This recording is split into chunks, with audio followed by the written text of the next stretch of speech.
Hi,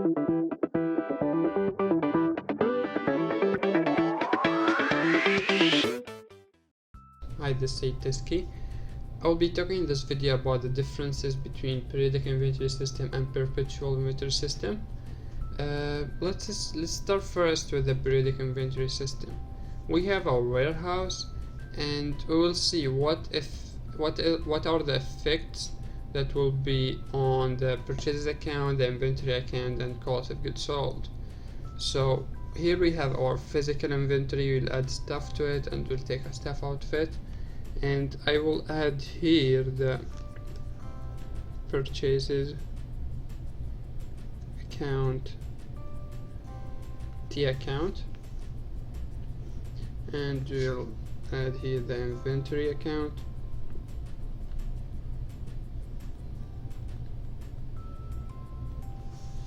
and I will add here the cost of goods sold.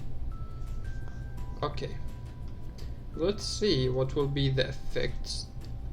Let's assume that we have purchased 2 items and we have added it onto our warehouse. These 2 items will be, let's assume each one is $100.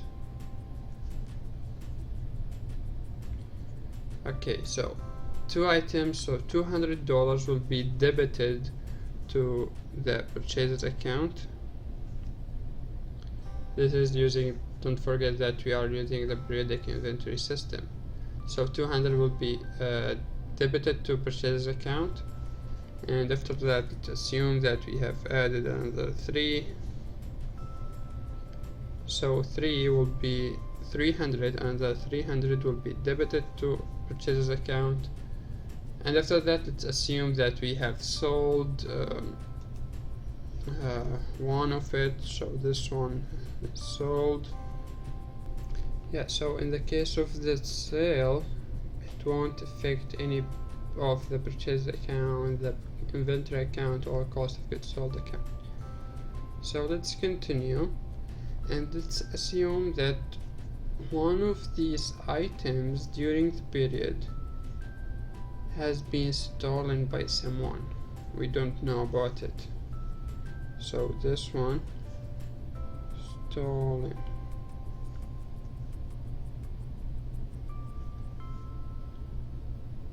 So when we came to the end of the period, what we need to do is, first we need to get the total of all the purchases, which is 500. What we need to do is transfer this 500 to inventory account and cost of goods sold. We will transfer to inventory account whatever is in our warehouse, and the rest will go to cost of goods sold. So we'll go and count in our warehouse. We'll go and count in our warehouse and see how many items do we have. So we have 1, 2, and 3, only 3. So 3 times 100 per unit will be 300. So 300 will go to inventory, and 200 will go to cost of goods sold. So we will credit purchases by 500 to bring it to 0. So 500 minus 500, the balance will be 0, and 300 will be debited to inventory account, and 200 will be credited to cost of goods sold. The problem is that the cost of goods sold is overstated because we have sold only one item and the cost of that item is only 100. But because we don't know about the stolen item and we don't have any track of that, we have assumed that we have sold 2 items and the cost of these 2 items is 200. We'll see in perpetual inventory system that we don't have this problem. Okay, let's continue and see how it will be using perpetual inventory system. So we will do the same here. We will have our warehouse.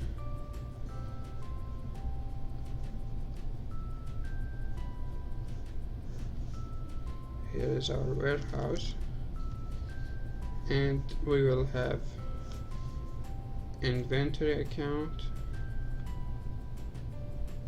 We won't have the purchase account because in perpetual inventory we don't use purchase account. Cost of goods sold.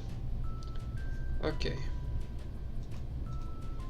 let's assume the same. We have purchased 2 items at $100 each. So these 2 items will go directly to inventory account. So it will be debited to inventory. So 200 will be debited to inventory. And let's assume we have purchased another 3. These 3 will go also to inventory account.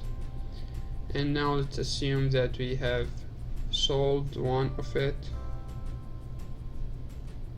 So this sold 1, what will happen that we will credit inventory account with this sold 1. So we have to credit inventory by 100. If you are wondering how the adjusting entry will look like at the time of the sale, it will be debiting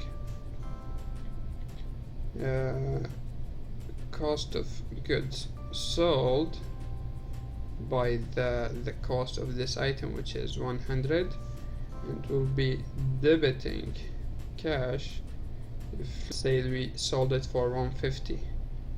So the cash that we received is 150, and we will credit sales account with 150, and we will credit inventory